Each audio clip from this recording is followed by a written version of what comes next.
Dette er manualen til blåovnsventilen. Den gør montering af delene let og overskuelig.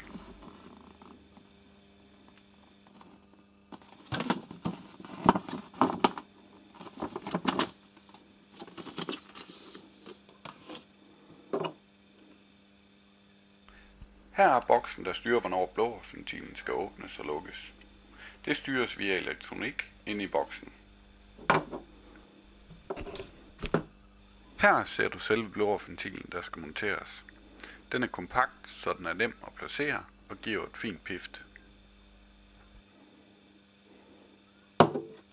Dette er studsen til montering af ventilen. Den sættes på ved at lave et lille hul i indsugningsrøret før indsugningsmanifolden. Skiver til justering af ventilens hårdhed.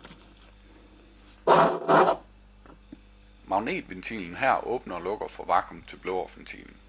Den styres af den sorte boks til venstre. Vakuumslangen, der bruges mellem blåovnsventil, den elektroniske ventil og bremseforstærkeren. Og til slut har vi ledningsnettet, der forbinder alle delene.